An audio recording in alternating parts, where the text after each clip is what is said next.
안녕하세요. CD맨입니다. 제가 사용하고 있던 USB-C 모니터인데요. MB169죠. ASUS USB-C 모니터 같은 경우에 제가 잘 쓰고 있었는데 아쉬운 점이 있었어요. 스마트폰으로 단독으로 연결할 수가 없습니다. 삼성 스마트폰은 삼성 덱스를 이용할 수가 있는데 이걸 이용하려면 여기다가 이렇게 연결하면은 화면이 뜨질 않아요. 근데 문제가 더 있다면은 이 모니터의 인터페이스는 USB-C 하나뿐입니다. 그래서 충전하면서 사용하려면 별도의 젠더를 이용해서 전원도 공급하고 데이터도 공급을 해야지만 화면이 켜져요. 그러면 뭔가 들고 다녀야 될 게 많아지긴 합니다. 그런데 더 좋은 모니터가 있어서 제가 소개를 하려고 합니다. 비스스 휴대용 모니터를 소개하려고 합니다. 15.6인치에 터치까지 가능한 휴대용 모니터예요. 이 제품이 무척 마음에 들었던 부분이 앞쪽에 있는 커버 부분입니다. 이게 덮는 역할도 하고 뒤쪽에 거치대 역할도 해요. 근데 제가 처음에 이 뒤쪽 부분을 잘 보시면 이 부분이 본체잖아요. 이 금속 부분. 근데 이쪽 부분부터 이쪽까지 다 토끼로 덮여 있습니다. 근데 처음에 제가 이 부분을 먼저 떼는 바람에 설명서가 따로 없어서 떼는 바람에 제가 억지로 꺾어서 어떻게 붙이는지 몰라서 거치대를 만들려다가 이 부분이 조금 울어버렸어요. 그래서 사용하실 때, 그러니까 ASUS 제품과는 완전히 다르더라고요. 이 거치대가. 그래서 이 부분, 이 넓은 부분, 이 부분을 이렇게 듭니다. 그래서 뒤로 넘기세요. 뒤로 넘겨서 이렇게. 그다음 이 부분이 달랑달랑 하잖아요. 이 부분을 세워서 거치하는 거예요. 이렇게. 이렇게 하면은 세워집니다. 화면은 넓고 시원한데 터치가 가능하니까 다양하게 활용할 수가 있어요. 왼쪽을 보면 메뉴 조정을 하는 조그만한 조이스틱 버튼이 있고요. 그리고 설정 뒤로 가는 버튼이 있고 오디오를 출력하는 단자가 있습니다. 그래서 이어폰을 직접 연결시키거나 스피커 연결시켜서 사용 가능해요. 근데 이 자체적으로도 아래쪽에 보면 스피커가 내장되어 있습니다. 그래서 별도 스피커를 사용하지 않아도 여기 있는 스피커를 이용할 수도 있어요. 가장 마음에 들었던 부분인데요. 이 인터페이스 부분이 다양합니다. USB-C 포트가 두 개가 있고요. 그리고 미니 HDMI 포트가 있습니다. 그래서 일반적인 모니터처럼 HDMI를 연결시켜서 사용할 수도 있고요. USB-C를 이용해서 뭐 스마트폰이나 노트북, 데스크탑 다 연결이 가능합니다. 근데 여기 뒤쪽의 모양을 보면 한쪽이 충전이고 한쪽이 데이터처럼 설명이 되어 있긴 한데 상관없어요. USB-C는 어느 쪽을 연결시켜도 충전이 되고 어느 쪽을 연결시켜도 데이터가 전송이 됩니다. 갤럭시 Z 폴드 2가 있는데요. 이걸 연결시켜서 삼성 텍스를 이용을 해볼 겁니다. 근데 그 전에 제가 사용하던 ASUS 휴대용 모니터 같은 경우에는 이렇게 그냥 연결시키면 화면이 안 떴어요. 그러니까 잠깐 뜨다가 멈추고 뜨다가 멈추고 그래서 그러니까 스마트폰에서 자체적으로 공급하는 전력으로는 이 모니터를 켤 수가 없었던 거죠. 근데 얘는 켜져요. 이렇게 켜집니다. 근데 조금 화면이 어둡잖아요. 지금 보면은 밝기가 실제로도 좀 어둡게 설정이 됐어요. 그 전에 에이수스 모니터 쓸 때는 밝기가 더 올려지지도 않았는데 애초에 밝기 좀 어두워서 얘는 됩니다. 여기 보면 밝기 설정하는 부분이 있거든요. 제가 밝기를 지금 30%로 되어 있는데 제가 좀 올려볼게요. 지금 34%, 40%, 계속 올라가네? 제가 해보니까 50%까지는 아주 안정적으로 사용할 수 있고요. 좀 더 올리면 제가 다 계속 올려볼게요. 올리고 56, 57까지 올리면 딱 이렇게 화면이 나가버려요. 그러니까 자체적으로 공급하는 전력으로 이 모니터를 띄우는데 한계가 있어서 밝기를 너무 밝게 하면은 이렇게 화면이 꺼져 버린다 이 얘기입니다. 제가 그래서 권장하는 거는 밝기를 50%까지만 올리는 겁니다. 50% 정도까지 올리면 안정적으로 사용할 수가 있어요. 아무리 막 움직여도 뭐 멈추거나 하진 않더라고요. 여기 보면은 밝기 대비가 있잖아요. 밝기 대비, 뭐 장면 모드, 동적 대비, 선명도 뭐 이런 거 설정할 수가 있고요. 생각보다 많은 메뉴들을 설정할 수 있습니다. 색상 조정도 있고요. 그리고 소리 설정, 소리를 이제 얼마큼 조정할지 볼륨 조정할 수 있고 기타 설정에는 프리싱크까지 지원을 합니다. HDR도 있고요. 생각보다 많은 기능들 제공하죠. 지금 밝기를 50% 설정한 상태에서 사용을 해보면 그대로 다 됩니다. 이거를 그전에는 화면을 띄워놓고요. 그러니까 일반적인 TV나 이런 거 연결시켜 놓고 여기는 터치패드 이용해서 이렇게 조작을 어렵게 했었잖아요. 이제 그럴 필요 없이 그냥 이 화면에서 터치를 하면 됩니다. 그래서 제가 이걸 누르면은 얘가 뜨고요. 유튜브 띄우고 싶으면 유튜브 누르면 유튜브 뜹니다. 너무 대단하지 않나요? 그냥 이거 조정이 돼요. 이렇게 그냥 터치가 되니까 이게 설정을 할 수가 있습니다. 그리고 만약에 뭐 제가 인터넷 하고 싶다 그럼 누르면 뜨고요. 네, 그리고 최대화하면 최대화 됩니다. 스크롤도 똑같이 다 되고요. 그러니까 스마트폰에 연결시켰는데 아주 큰 태블릿을 쓰는 것처럼 그냥 사용할 수가 있는 거예요.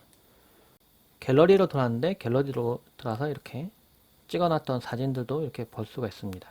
근데 지금 화면에 잔상이 약간 생겨 보일 수 있어요. 왜냐면은 지금 부족한 전력으로 지금 화면을 억지로 좀 띄운 거거든요.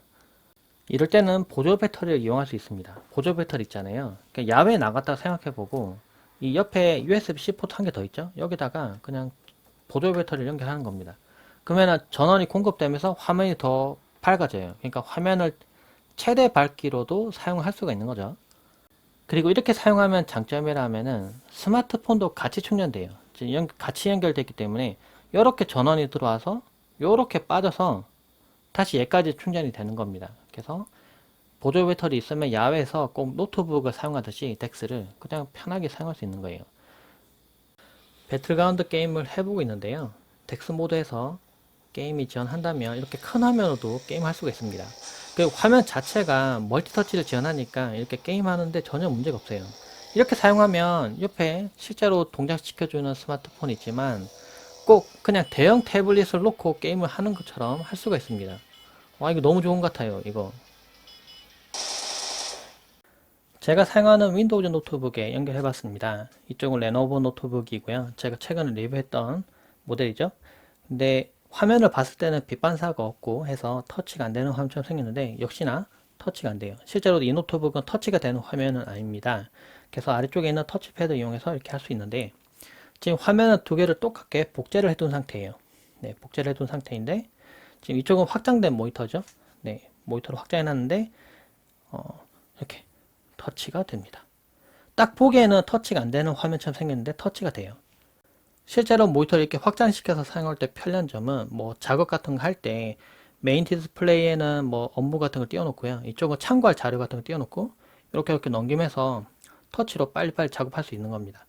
키보드나 뭐 마우스를 이용해서 제어하는 방법도 있지만은 이 손가락만큼 더 빠른 것도 없는 것 같아요. 빨리빨리 눌러서 뭐 필요한 거 딱딱 눌러서 꼭 태블릿 사용하는 것처럼 이렇게 사용할 수가 있습니다.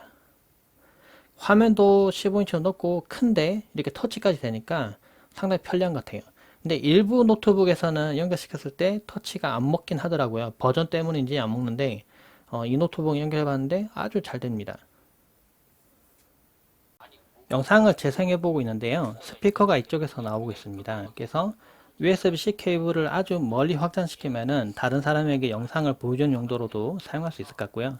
또는 모니터를 노트북 앞뒤로 놓고 상담하는 분에게 보여주는 용도로도 사용할 수 있을 것 같아요. 그 영상을 지금 재생 화질을 좀 높여볼게요. 지금 4K로 선택을 하고 물론 4K는 아니지만 4K 선택하고 화면을 확대해 보면은 아주 깨끗한 화면을 볼 수 있습니다. 보면은 글자 가독성도 무척 좋고요. 이게 터치가 되는 화면 중에 빛 반사가 있는 타입이면 그냥 글레어 펜더처럼 되어 있는 타입이면은 또는 강한 유리가 붙어 있거나 그럼 눈이 좀 부셔서 그렇게 편하지가 않습니다. 눈이. 근데 얘는 터치가 안 되는 화면처럼 생겼어요. 네, 넌글레어처럼 생겼는데 터치가 되고 그러면서도 화질이 무척 좋아서 꽤 쓸만합니다. 제가 사용하는 맥북 프로에 연결시켜서 모니터로 확장을 해봤습니다. 맥북 같은 경우에도 화면 크기가 거의 비슷해서 딱 봤을 때 궁합이 상당히 좋았고요. 근데 좀 아쉬운 부분은 터치가 바로 먹힐 줄 알았는데 터치가 안 돼요. 그러니까 터치가 되는 모니터인데 터치가 인식이 안 된다는 거죠. 그래서 스마트폰과 연결시켰을 때는 터치가 돼서 무척 편리했는데 노트북과 연결시켰을 때는 안 되는 게 조금 아쉬웠어요. 그런데 그렇게 아쉬울 건 없을 것 같습니다. 노트북에는 대부분 다 터치패드가 있고 마우스도 연결해서 사용을 보통 하잖아요. 그래서 뭐 굳이 사용할 때 뭐 손가락을 올리거나 이럴 일이 사실 많지가 않았어요.